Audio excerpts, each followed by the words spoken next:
So let's start our focus on the energy market now. And of course, we started with the review of some 7 energy, oil and gas stocks listed on the Nigerian Stock Exchange that we track here for you on the program. And so coming in for the first trading day of the day, notice, for the week, I beg your pardon, notice that, well, most of the heavyweights on that particular index were actually hit by investors. Talking about 40 oil was off almost 5% at the end of trade yesterday. That equity came in at 49 naira 9 kobo with over a million shares traded by investors. Mobil also got some profit shaved off by investors. It dropped 175 basis points to 280. On the next page, you notice that Owando 2 was off 1.57%, ending the session at 5 naira. But Total was the only green shoot recorded on that page. And indeed, for all of the 7 oil and gas stocks that we track, coming up 2.94% to finish at 218 naira. But that didn't do much for the index, because remember that aside from these 7 oil and gas stocks, there are others also on the Nigerian Stock Exchange, but these are the ones that we track here for you. Daily index return came in at negative 60 basis points. Year to date is at minus 8.3, and we have dividend yield at 2.2%.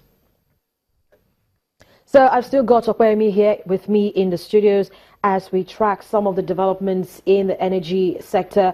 Taking a look, of course, at the just released inflation details by the National Bureau of Statistics, you realize that the highest increases were recorded in electricity, liquid fuel and lubricants for personal transport equipment, as well as solid fuels. And that put we saw the core index coming down to 16% from 17.90%, despite the increases in all of this. And Financial Derivatives Company has introduced, a one-pager that will talk about the power generation and, of course, the impact of it, as well as take a look at how this affects, primarily manufacturers and other key sectors of the economy. Opeyemi, thank you so much for sticking around. So just give us a sense of what this analysis really is all about. Okay, so what when we introduced this, we thought we wanted to inform people about what's going on in the power sector on a daily basis, because power is it's an essential, so to speak. There are a lot of things that you need to do with having access to power, and it's a sector that has been relatively. We've been wondering what exactly is going on in that sector. We know we have the Ministry of the Minister of Power, House and Working is Babatunde Fashola, and we've seen that what he did in Lagos State was before he left Lagos State to go into the ministry, we saw he did wonderful work. But then we're wondering, okay, so now that he's in power, we haven't been satisfied with what's going on in the power sector, and we just wanted to shed some light on what is going on in the power sector, and also keep people informed. And so, they're aware of why there's no power supply, or how this affects, the manufacturing sector as well. Don't you think this will further stoke the anxiety of most Nigerians already? Because we have distribution companies announcing that for 1 month, like Ikeja Distribution Company announced that there's going to be a rationing of light for most of its customers that it services. So the anxiety is already there. And you realize that you lose so much because you don't have constant power supply.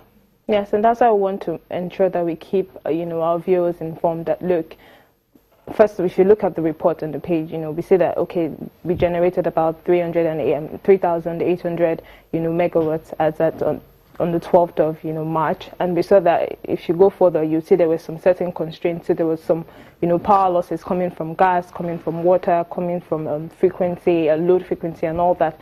And it makes you think, okay, so why do we have these losses? First of all, if you look at our generating capacity, you can see that we're producing below our generation capacity. Then when you move further, you move into our transmission capacity. There's also a problem there. There's only so much that you can transmit to the distribution networks. And then if you go through the dailies, every now and then you see, the distribution networks putting up an ad in the paper saying, look, what, we cannot supply what we do not have. And if you go further into that slide, you see that we lose about,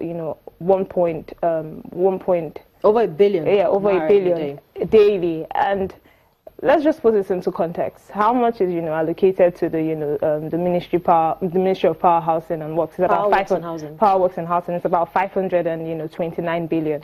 and you're losing over, let's even say, Fashola decides to split this into 3.